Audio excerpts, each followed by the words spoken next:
തന്റെ സിരകളിൽ ഓടുന്നത് കമ്മ്യൂണിസ്റ്റ് രക്തമെന്ന അഹമ്മദാബാദിൽ വിമാനാപകടത്തിൽ മരിച്ച രഞ്ജിതയ്ക്കെതിരെ അധിക്ഷേപ പരാമർശം നടത്തിയ എ പവിത്രൻ 7 മാസം മുൻപ് ഇൻസ്റ്റഗ്രാമിൽ പങ്കുവെച്ച പോസ്റ്റാണ് തന്റെ സിരകളിൽ ഓടുന്നത് കമ്മ്യൂണിസ്റ്റ് രക്തമെന്ന പവിത്രൻ കുറിപ്പ് പങ്കുവച്ചിട്ടുള്ളത്. CPIയുടെ സർവീസ് സംഘടനയായ ജോയിന്റ് കൗൺസിലിന്റെ നേതാവ് കൂടിയായിരുന്നു പവിത്രൻ.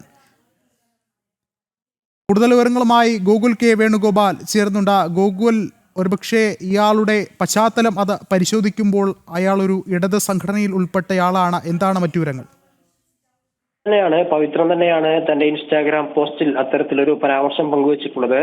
ഞാൻ അപ്പോഴും എപ്പോഴും ജോയിന്റ് കൗൺസിൽ തന്നെ ആയിരിക്കും. എനിക്ക് വേണ്ടി പായ വിരിച്ചവർ അത് ചുരുട്ടി വെക്കുന്നതായിരിക്കും നല്ലത്.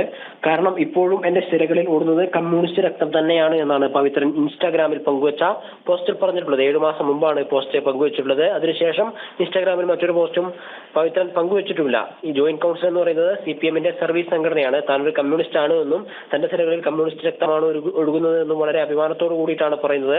എന്നാൽ ഈ പവിത്രന്റെ ചെയ്തികളുടെ പേരിൽ വളരെയധികം വിമർശനം അയാൾ നേരിടുന്നുണ്ട്. ഈ പോസ്റ്റിന്റെ താഴെ വലിയ രീതിയിലുള്ള വിമർശനമാണ് അയാൾ നേരിട്ടുകൊണ്ടിരിക്കുന്നത്. സ്ത്രീത്വത്തെ ഉൾപ്പെടെ അപമാനിക്കുന്ന രീതിയിലായിരുന്നു അയാളുടെ പരാമർശങ്ങളൊക്കെ. അതിന്റെ പേരിൽ അയാൾക്കെതിരെ നടപടി ഉണ്ടാവുകയും അറസ്റ്റ് ചെയ്യുകയും ഒക്കെ ചെയ്തിട്ടുണ്ട്. ഈ ഘട്ടത്തിലാണ് ഇയാളൊരു കമ്മ്യൂണിസ്റ്റ് അനുഭാവിയാണ്, CPI അനുഭാവിയാണ് എന്ന തരത്തിലുള്ള വിവരങ്ങൾ പുറത്തു വരുന്നത്. ജോയിന്റ് കൗൺസിലിന്റെ സംസ്ഥാന നേതാവ് കൂടിയായിരുന്നു ഇയാൾ എന്നാണ് മനസ്സിലാക്കാൻ സാധിക്കുന്നത്. കഴിഞ്ഞ വർഷങ്ങളിലൊക്കെ സംസ്ഥാന കമ്മിറ്റി അംഗം എന്ന നിലയിൽ ഇദ്ദേഹം പ്രവർത്തിച്ചിരുന്നു എന്നാണ് മനസ്സിലാക്കാൻ സാധിക്കുന്നത്.